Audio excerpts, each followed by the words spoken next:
All right, Krishna, everyone, this is acyuta-bhava from Nightlight Astrology. And today I'm doing a Q&A episode because I've received some really good questions from all of you recently and thought I would make a new batch of these. So today's question goes like this. Do we have to believe that Krishna looks a certain way? I have a hard time settling on one image of God, even if it's a very beautiful painting or statue. I can't help but think this is just one possibility created by a talented human or humans. At the same time, I don't want to reject the most true depiction of just because of my own cultural bias and penchant for a bearded white man in the clouds. So great question. Hopefully I'll be able to give a satisfactory answer. So the important thing to remember is that in Bhakti, God is personal, God is a being, and God has form. Now, God does not just have one form, God has innumerable, countless names and forms. But the most important thing is to recognize that I have a form. I'm a being. Look, I have a body, I have a face, I have a mouth, I have hands. I have a form. Now, my forms can change too. I've transmigrated through so many different forms of life, so many different bodies and stories and lives that I've lived according to the Vedic tradition, according to yoga philosophy. So if I can transmigrate from form to form, that means that I have a form, but I also, that's essential to who I am, that's unchanging. I am a spirit soul that is unique and distinct. I'm a personal being, but I can also change forms or have many forms. So Krishna is like that too.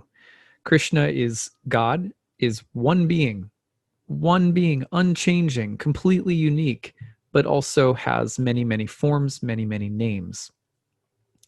And Krishna in the Bhagavad Gita says that Krishna comes to us in the form or reciprocates to us in the same manner that we approach Krishna. So there's also a sense in Bhakti that, the names of God that we approach God with, the forms of God that become dear to us, however they may come to us through whatever traditions or through whichever lineages and whichever avatars or appearances of God in the world come to us, that God inhabits those forms and cultivates personal relationship with us through those forms. So God has many forms. And for some people, there's going to be a hang up culturally because they look at, pictures or paintings of Krishna and they're like, oh, it just seems like something Indian and very foreign to me. And they, you may struggle with it. But similarly, people may struggle with an icon of Jesus that looks like a white guy when Jesus should probably look more dark-skinned. But we also can't blame people for finding a personal representation, a personal form of God that we connect with because we're personal beings. So the most important thing is the personal relationship with the personal God, and God has form and characteristics.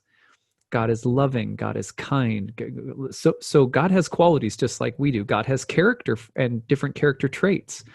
So in Bhakti, there's not just one Krishna either. There's Krishna the baby, right? There's Krishna the young boy. There's Krishna the teenager. So even in Krishna's Leelas, Krishna will appear in different aspects or dimensions of his own character. We also have, don't forget that Krishna takes many other forms he has many avatar forms that Krishna comes in. For example, Krishna appears as Lord Nrsingadev, half man and half lion. Krishna appears in one age as a boar and another age as a tortoise, and so forth. So the forms of God are many, and you certainly don't need to look at the Indian, representation of Krishna, the Indian paintings, pictures, deities, and say, oh, well, that's God, and there's nothing more to it than that. So your instinct to say, well, God must have many forms, and different forms are necessary because there's different people, there's different moods, there's different places in the universe. But the one thing that we don't want to do is say that because maybe I relate to one form over another, that there is no true form or that there is no form at all, which is to say that God is formless or that God is beyond form. there in bhakti, we're not monists. We don't think that the goal is to merge the soul into the white light of God, and it's just one, undifferentiated like blob of white light or pure bliss energy or something like that. We think of the embodied cosmos as a reflection of spiritual truth and reality. Experience is real. Like I can go out and I can go for a walk and I can see ducks and I can see the clouds and rain, and there's so many things. There's so much variety. And that variety is a mirror of the variety of God. God is although God is one being, God also has a sense in which there's many and there's diversity. And why? Because we need that for the possibility of relationship to exist. For me to be able to have experience, I need to be able to relate between myself and the world, between myself and the ducks and the lake and the clouds and my wife and kids and the sunshine and the grass and the animals and other people out walking. And what that means is that all of those forms, they're all real. And so the main thing in bhakti, the main reason that we spend so much time with deities, with pictures of Krishna, lots of different pictures, lots of different moods and styles too. So it's not just one.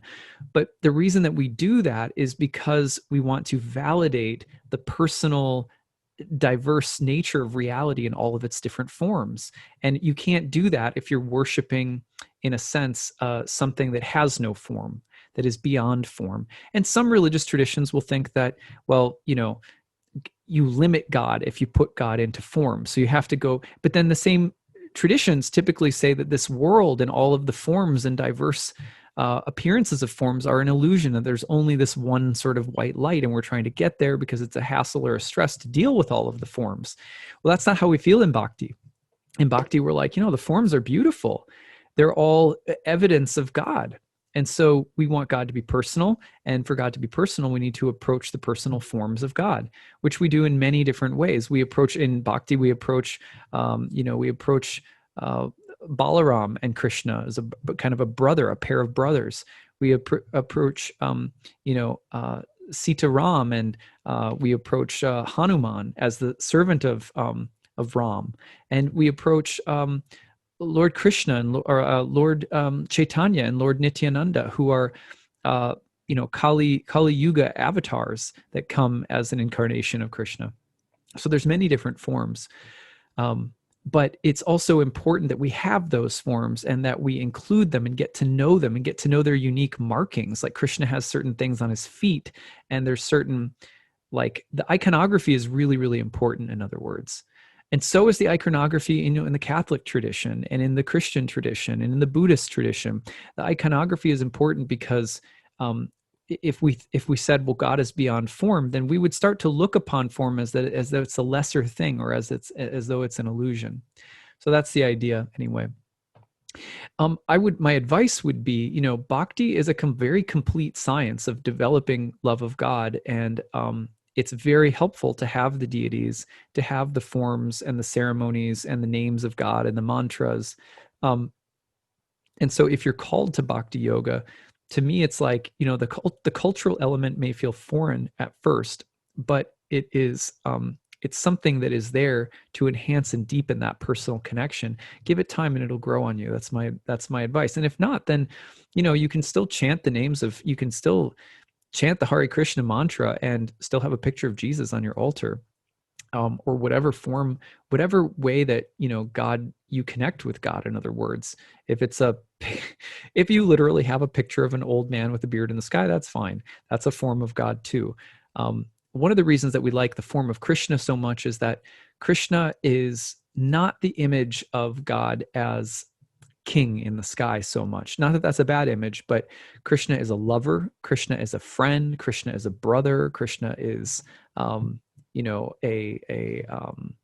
he's a son, and so forth. So, Krishna, if you read the stories about Krishna, especially, you get to know Krishna and you realize that you're talking about God, but you're talking about someone that you might have a relationship with eventually at some point, as we cultivate that's more like your friend that you have over and go for a walk around the lake with.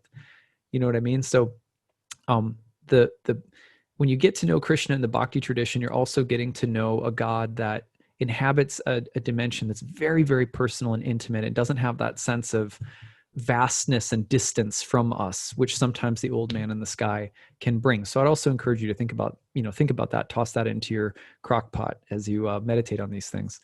Anyway, so thank you for asking a great question, and I hope that this was a useful answer. Hare Krishna.